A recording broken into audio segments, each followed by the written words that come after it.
दोस्तों तो mop-up round start होने वाला है। तो उसके लिए मैं बताने जा रहा हूँ इसमें कि किस किस को मोपअप राउंड में पार्टिसिपेट करना चाहिए, क्या फ़ीस रहेगी, कब वैकेंट सीट रिलीज़ होगी और किन स्टूडेंट्स को सीट मिल सकती है मोपअप राउंड में।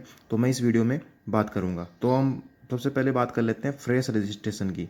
तो देखो, मोपअप राउंड जो होगा उसमें फ्रेश रजिस्ट्रेशन होगा और जो इसकी फ़ीस लगेगी वो 6,000 रुपये लगेगी, जिसमें ये जो है ना पैसे वापस नहीं मिलेंगे। अगर रजिस्ट्रेशन हो गया 6,000 रुपये लगेंगे तो इसके पैसे वापस नहीं मिलेंगे। और 26 सितंबर को जो वैकेंट सीट रिलीज़ होगी इसकी, भाई कितनी सीट वैकेंट रही है, तो जो 26 सितंबर है उसको ये जो सीट्स हैं वैकेंट वो रिलीज़ हो जाएगी। पेमेंट सीट है या रेगुलर सीट कितनी बची है तो वो रिलीज़ हो जाएगी 26 सितंबर को राजूवास वेबसाइट पे। और अब आगे बात कर लेते हैं। तो देखो, ज़्यादा चांसेस पेमेंट सीट्स के हो सकते हैं क्योंकि रेगुलर लगभग फुल हो चुकी है। तो ज़्यादा चांसेस पेमेंट के रहेंगे। तो जो भी स्टूडेंट्स पेमेंट सीट लेना चाहेगा तो उसके चांसेस ज़्यादा हैं, क्योंकि पेमेंट सीट हर कोई नहीं ले रहा। तो ज़्यादा चांसेस पेमेंट सीट के हैं। तो रेगुलर लगभग फुल हो चुकी है। और जाना चाहिए तो रेगुलर के लिए मैं आगे बता रहा हूँ कि रेगुलर में किसको पार्टिसिपेट करना चाहिए। तो देखो, मोपअप राउंड इनको करवाना चाहिए जिसके मार्क्स देखो क्या है। तो मोपअप राउंड उनको करवाना चाहिए। देखो, अगर रेगुलर की सीट के लिए अगर काउंसलिंग करवा रहे हैं तो जनरल, ओबीसी और ईडब्ल्यूएस के जो स्टूडेंट्स हैं, तो जिसके मार्क्स 450 से 470 के बीच में ना, तो वो मोपअप राउंड के लिए जा सकता है रेगुलर सीट के लिए। रेगुलर की बात कर रहा हूँ मैं।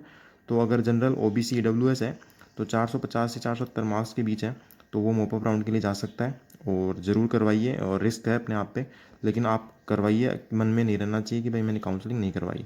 और अगर कॉलेज अलॉट हो भी जाए तो बहुत बहुत बधाई, अच्छी खबर होगी। और देखो, एस सी एस टी के लिए, तो एस सी एस टी अगर 370 से 420 के बीच में मार्क्स हैं तो उसको रेगुलर सीट के लिए ट्राई करना चाहिए। थोड़े से कम भी हो सकते हैं, 50 भी, 350 भी चल सकता है।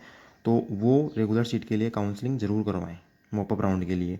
एंड पेमेंट की बात कर लेते हैं। तो पेमेंट सीट के लिए अगर जनरल कैटेगरी, ओबीसी और ईडब्ल्यूएस है तो 390 से 430 के बीच अगर मार्क्स हैं तो वो पेमेंट सीट के लिए ज़रूर ट्राई करिए मोपअप राउंड में लिए। और एस सी एस टी है तो 300 से 350 के बीच में ट्राई करिए। अब बात कर लेते हैं मोपअप राउंड की। तो मोपअप राउंड जो है ना वो ऑफलाइन होगा, ऑनलाइन नहीं होगा। तो आपको जो राजूवास बीकानेर है, वहाँ पे ऑडिटोरियम है, तो वहाँ पे ऑफलाइन ये काउंसलिंग होगी फोर्थ राउंड की, मोपअप राउंड की। तो ये ऑनलाइन नहीं होगी, ध्यान रखना है। ऑनलाइन के चक्करों में मत रह जाना। ऑफलाइन होगी, वहाँ पे जाना है और वो अपडेट आपको मिल जाएगी आगे। और जो कॉलेज फ़ीस की बात कर लेते हैं। तो जो कॉलेज फ़ीस आपको, अगर कॉलेज अलॉट होती है तो जो कॉलेज फ़ीस होगी ना, तो वो कॉलेज में जमा करवानी होगी। वो तो आपको पता चल गया होगा।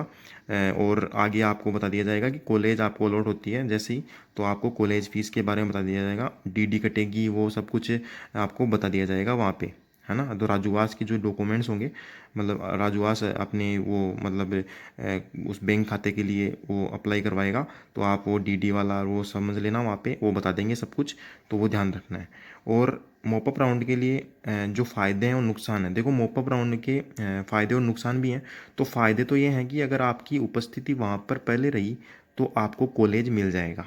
भाई पहले आओ पाओ फंडा है कि अगर आपको मान लो आपके कम मार्क्स हैं और आपसे ज़्यादा मार्क्स वाला अगर नहीं आ पाया, तो आपके कम मार्क्स पे भी वो कॉलेज आपको मिल जाएगा अगर आप वो पहले जाते हैं, है ना। तो ध्यान रखें कि आपको वहाँ पे उपस्थित रहना है। और चाहे मिले या ना मिले, लेकिन आपको उपस्थिति ज़रूर दर्ज करानी है, क्योंकि अगर कोई वैकेंट सीट रह जाती है और आप पहले पहुँच जाते हैं तो आपको वो सीट अलॉट हो जाएगी। ये ध्यान रखना है, आपको ज़रूर जाना है।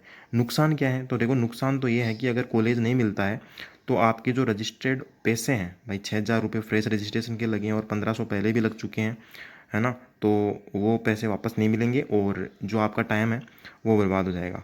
तो देखो, मेरा सजेशन यही है कि आपको जो मैंने बताया है कि वो मार्क्स बताए हैं उसके अंडर अगर आपके मार्क्स हैं तो आपको काउंसलिंग में मोपअप राउंड के लिए पार्टिसिपेट ज़रूर करना चाहिए।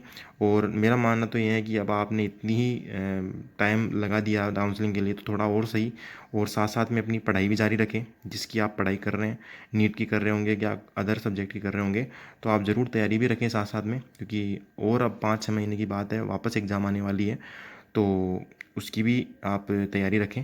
और काउंसलिंग की बात रही तो आप मॉप अप राउंड के लिए ज़रूर चाहिए। मैंने जो मार्क्स बताए हैं उन मार्क्स पे ज़रूर करवाइए। और उन मार्क्स से अगर नीचे मार्क्स हैं तो आप देखो तैयारी रखो और इसी के चक्कर में मत पड़ो, क्योंकि यही एग्ज़ाम नहीं है कि और भी एग्ज़ाम देनी है आपको और भी आगे कुछ करना है। तो आप ये ध्यान रखना है मैंने जो बताई है। और आगे के लिए अपडेट के लिए चैनल को सब्सक्राइब कीजिए अगर नहीं है तो। और मेरे से जुड़े रहिए, मैं ज़रूर आपको इन्फॉर्मेशन दूंगा आगे की। थैंक यू बच्चों।